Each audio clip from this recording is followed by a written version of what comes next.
Hello, and welcome to a Pokemon XD Gale of Darkness video, where today we will be completing the game with just a Zangoose. Zangoose? Zangoose? I'm just gonna keep saying Zangoose.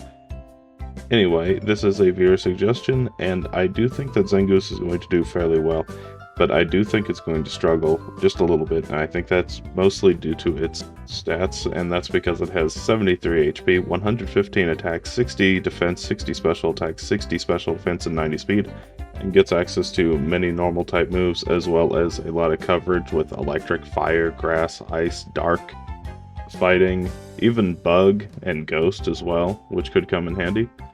But the main thing is just that because it has 60 in both defenses, it's not going to be taking hits very well. And it's really having to rely on that decent speed stat and that pretty good attack stat to try to get through this game. But I could see it struggling, especially against final boss. As well as it doesn't have any moves to hit ghost types in the early game other than Fury Cutter at level 13. So it will definitely kind of be a little slow taking them down. So with that, let's go ahead and get right into it.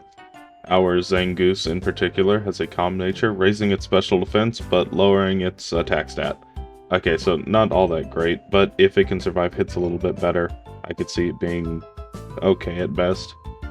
And it also has the ability Immunity, which prevents poisoning, so I won't need to pick up any antidotes, and there are a lot of Pokemon that like to poison. And according to Bulbapedia, it gets Scratch, Leer, Quick Attack, and Swords Dance. The two big moves there being Swords Dance, which raises your attack stat by 2 stages, and Quick Attack, a priority move that always goes first. So that'll be quite helpful. And before I even get my Zangoose, I also need to show off my rival for this challenge, which is Zook. He is the other Zangoose wielding trainer. His Shadow Zangoose is very cool. And yeah, he loses his first fight, but, you know, he gets better over time, probably. Anyway, you completely breeze through the early game, basically, as you would expect from Stab Quick Attack, and also having the ability to just use Swords Dance to get past any bulkier Pokemon that would possibly survive 1 or 2 attacks. And at this point in the game, the 60 base defense isn't too bad because most things don't do enough damage to really threaten me at this point, so I'm in pretty decent shape. And after this quick attack, I realize it's not going to be a 2-shot, so I'm actually going to use Leer this turn. And that's because Shroomish has the ability Effect Spore, which gives you a random status ailment if you hit it with a physical attack. And I just don't want to be put to sleep or something like that. Anyway, before I move on from this area, I'm actually going to teach Mimic. And that's just because if I need to hit ghosts, it's probably the best way to go about it. Anyway, we move on to Brown 6, usually the easiest trainer to fight. And I'm thinking it's not going to be too bad. I set up a Swords Dance, and I'm thinking I should be able to 2-shot the Baltoy, but it's not quite a 2-shot, even with the Swords Dance. And I'm already at half health. I go for another quick attack, hoping for a crit or something, but it's not enough, and I actually get my first loss here. So I move on to the Green Trainer, because his Pokemon are a little bit weaker, and if I can generally one-shot them, they're not nearly as much of a threat. And I guess I'll go ahead and start the rambling section of this video. If you are enjoying what you're seeing so far, consider liking, and please put Pokemon suggestions down below. This was a viewer suggestion, as I said in the intro, and I will be doing more of these as the month goes on. Oh, and at level 13, I get Fury Cutter, which has a really cool animation when it gets to full power, which I've never seen before, because why would you ever use Fury Cutter? Except for in this specific instance, because the C-Dot will actually take super effective damage from it, and as long as it keeps hitting, it'll do just a ton of damage, especially with the Swords Dance. So I'm hoping it should be a one-shot. So Fury Cutter is strong enough to take down the Lotad, out comes Pineco. I'm actually going to switch over to the Shroomish now, because Shroomish is going to take super effective damage from it. And then out comes his Shadow Pokemon, which is C-Dot. And let's see what it does. Oh, it's so cool. Oh, and the sound effect is really cool too. It's just one of those things where, under normal gameplay circumstances, I'd never notice it. And at level 19, I get Slash, which I'm unfortunately going to teach over Fury Cutter, because unfortunately Fury Cutter's still a bad move. And we move on to Lavrina. We use Swords Dance on the first turn, and that's because these Pokemon don't really threaten me too much, so if I can set up a sweep on the rest of her team, it'd be better to just take the couple of hits here. At level 25, I learned Pursuit, so I'm just going to get rid of Quick Attack here. Probably should have gotten rid of Mimic in hindsight though, because I never really use it. I go for another Slash, which is enough to take down Roselia, and then out comes Delcatty, which I suspect is going to be the hardest thing in this fight. So another Slash, and it one-shots. And I will say that Naps was actually way harder than this fight. It took about 5 attempts. I didn't bother recording it though. Anyway, you can't have a Pokemon XD Gale of Darkness video without the obligatory Mirror Bee. Hello Mirror Bee, how are you doing this fine day? Okay, goodbye Mirror Bee. Anyway, at the Real Gam Tower, I go ahead and pick up my 2 favorite TMs, Hidden Power and Protect, and I'm actually going to buy a couple Protect TMs, just in case I need them for later, and I teach Hidden Power right away. Unfortunately, our Hidden Power type is Poison, which isn't really all that useful, so we'll forget it pretty soon. And then we get access to the move Crush Claw at level 31. Even though it's a really cool signature move, it's not as good as Body Slam, which is just more reliable, and probably better than Slash. Anyway, we move on to Snaddle here. Body Slam at this level isn't enough to take down the Quagsire, but it does paralyze, so that gives us something. And also not enough to take down the Lantern either. So unfortunately I lose, but it's obvious that just probably a few more levels would do the trick.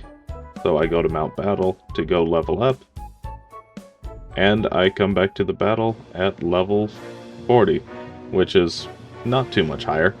And now Body Slam is a one-shot against the Lantern. Quagsire actually misses a Rock Tomb. That is very important because unfortunately the Lunatone is going to be a 2-shot no matter what, unless I get a crit. So I do need to actually either have a miss from the Quagsire or to take down the Quagsire, otherwise I will be slower than the Lunatone. Fruity Pebbles rain down, and then I take down the Castform in a single hit, and then out comes Metang, the only other real threat of his Pokemon. So I'm actually going to take down the Quagsire this turn, because it's definitely just going to make me slower and slower until I will be outsped by the Metang, and at that point it could actually become a major threat. Luckily it misses a Metal Claw, and it gets paralyzed, so I know I'll outspeed it 100%, and I take him down. And we've run into our rival once again, Zook, who actually beats us this time. Mostly because I'm a little too weak, and right before the next battle, I teach Detect over Hidden Power, which is just worse Protect. But that's alright for this battle, because all we really need it for is to not get hit by Fake Out on the first turn. So, I take down the Electrode, don't get staticked, and Hyper Beam's actually not doing too much damage to me. I go for Body Slam, which one-shots the Vileplume as well. Out comes Whiscash. Now I'd be very surprised if this actually did one-shot. And it doesn't quite, but it's actually more damage than I thought it'd be.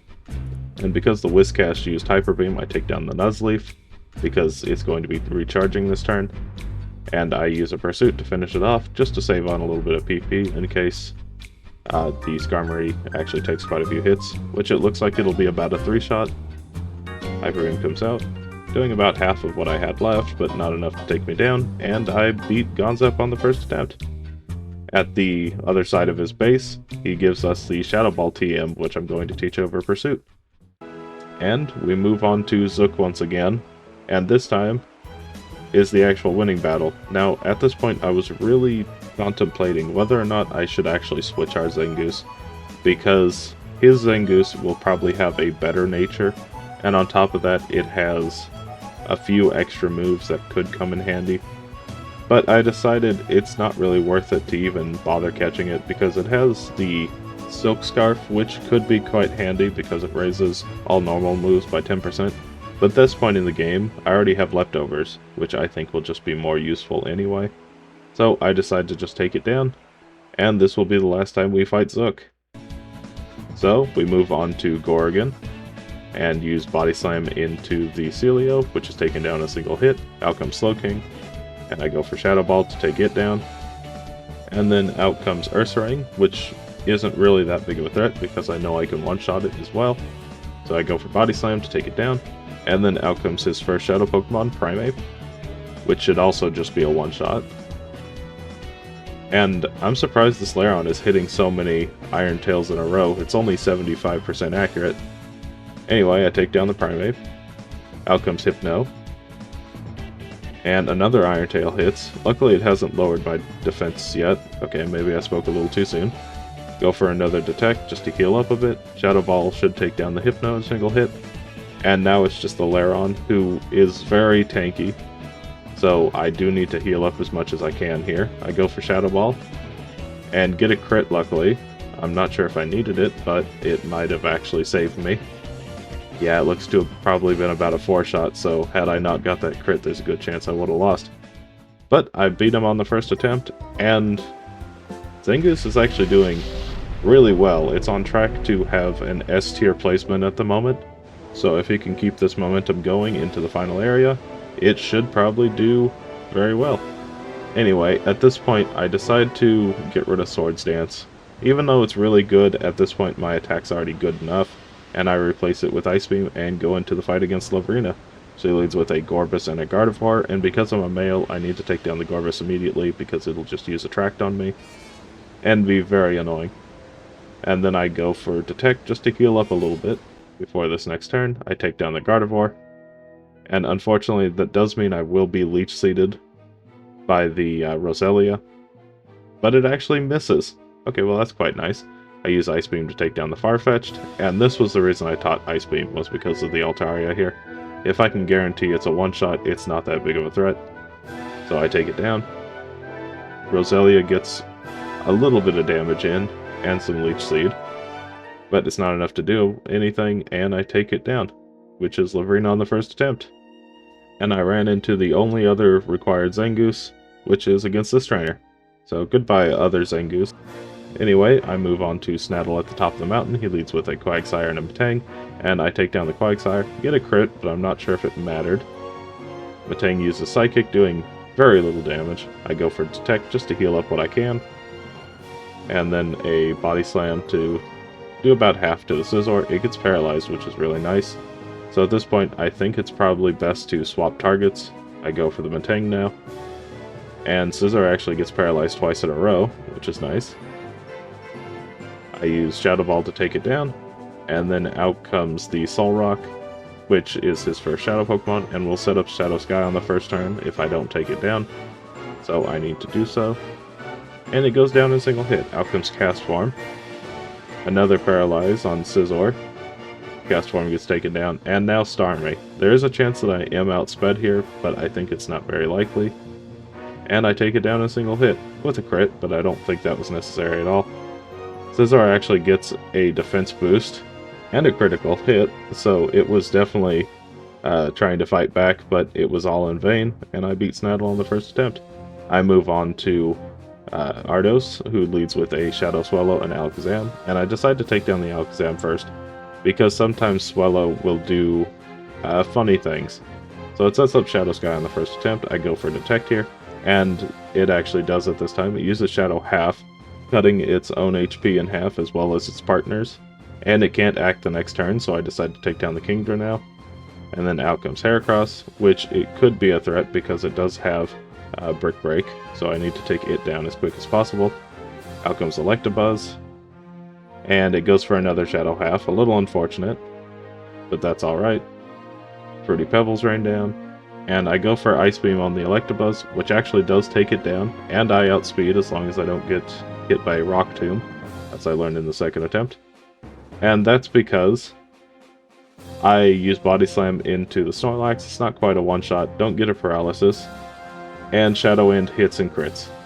I probably would have survived otherwise, and that's why on the third attempt here, I get in a very similar position, except this time I kept the Kingdra alive.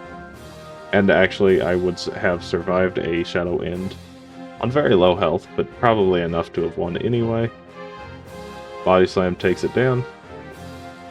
Double Edge doesn't quite take me down. And I finish off the Kingdra, and we move on. Third attempt, not bad. We move on to Gorgon once again. I use Shadow Ball to take down the Slowking. And then out comes Aggron. Once again, a very big threat. I go for Protect on this turn, just to see what they're going to do. I take down the Ursaring, level up to level 75. Iron Tail hits, doing about a fifth. I use Body Slam into the Walrein, which is surprisingly a one-shot, even with how bulky it is. Out comes Poliwrath, which I'm almost guaranteed to one-shot now that I know how much damage I'm doing. And then is finally Mr. Mime. And Iron Tail misses, Shadow Ball takes down the Mr. Mime, and all that's left is the Aggron. It uses Iron Tail, still not doing that much damage to me, and it hasn't gotten a defense rock just yet. I go for Shadow Ball, it's really not doing that much damage, and I'm not sure why I went for a second one. It does have 180 defense, so I really should have swapped over to Ice Beam after the first one. But anyway, I learned my lesson eventually, and beat him on the first attempt. I move on to Eldis, who leads with a Manectric and a Ninjask. I am able to actually outspeed the Manectric and take it down in a single hit. And this was the second reason I taught Ice Beam so early, and that's because I need to be able to take down the Salamence.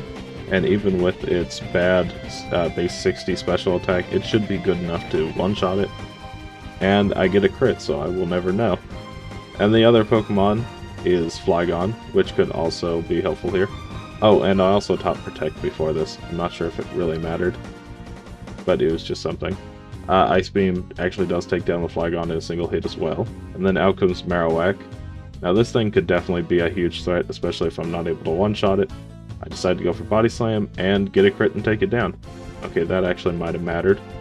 Anyway, out comes the Lapras. I go for another Body Slam because it's going to set up Shadow Sky this turn. It's a two-shot, so I know for a fact I'm safe. Fruity Pebbles start coming down. Another Body Slam takes it down. And then all that's left is the Ninjask, which I can take down with any move. Body Slam's the quickest though. And I finish it off. So that's Eldis on the first attempt. Maybe a little lucky, but we take those. Moving on to the box legendary, Shadowlugia. I go for Shadow Ball, doing half of its health. And it does about a fourth to me. I heal up what I can, go for another Shadow Ball, and take it down. And move on to the final battle against Gorgon. He leads with a Shadow, Moltres, and Rhydon. I go for Protect just to heal up what I can, and go for Body Slam. Not quite a one-shot on the Moltres, so probably use my rare candies and it'll be good enough to take it down. I go for Body Slam to finish it off. And if the Rhydon misses, I should be able to see how much Ice Beam would have done, but it gets a crit and takes me down. Didn't need the crit. So I use up my rare candies, and after just a few more attempts, I come to the final battle, and I'm able to one-shot the Moltres now. I'm able to one-shot the Rhydon with Ice Beam. Out comes Tauros, who lowers my attack, which is a little unfortunate. I go for Shadow Ball to take down the Executor. Ice Beam also may have done the job well enough, but I never tested it. Shadow Sky comes out from the Tauros, so I'm going to start using Protect, just to stall the Tauros so that it can't do as much damage to me. I go for Body Slam into Articuno, which seems to be a two-shot. It goes for Shadow Chill. As long as it doesn't freeze, I'm fine. Fruity Pebbles rain down, but I'm at half health and can't heal now, so I'm in a little bit of a predicament. I go for Body Slam to take it down, and then out comes Zapdos, his final Pokemon. Tauros uses Shadow Rush, not doing that much damage to me, and now it's going to set up Shadow Sky this turn. I go for Ice Beam and get a crit and take down the Zapdos. Okay, that might have actually just saved me, because I'm not sure if I would have been able to win without that. But we take that luck, and I didn't realize Ice Beam wouldn't one-shot. So a second Ice Beam finishes it off. Okay, definitely a little scary and a little lucky, but we take those. So let's go ahead and go over its stats. Zangoose beat the game at a time of 8 hours, 18 minutes, and 30 seconds at level 86 and fainted 22 times. Which is really good. In fact, that's an S tier time, but we're at in the S tier. We'll get to that in just a moment. But I would like to say I didn't think Zangoose was going to do nearly this well. And that's because I thought its defenses were going to hold it back throughout the game. And just having a kind of bad nature, I thought was going to cause it some trouble. But despite that, it finds itself at the bottom of S tier, right above Nidoking, which is still really good. And I'm starting to notice a pattern here of just normal types being really good in this game for a couple of reasons. The main one being type variety. Usually the problem with the normal type is that its moves can't hit ghost types, rock types, steel types very effectively, or not at all. but having that type variety definitely helps in getting around that difficulty. And on top of that, many normal types also get access to the move Body Slam, which in this game you get fairly early on from the tutor lady. So we are able to kind of just take that through most of the game. The only real struggle are Pokemon with Intimidate, because a lot of them don't have good special attack stats, or really defensive walls such as Snorlax or Aggron, which definitely gave Zangoose a bit of difficulty. But with that, it finds itself in the S tier, and if you like this video, consider subscribing, liking, and make sure you comment suggestions down below. I will be getting around to more in the future, and bye!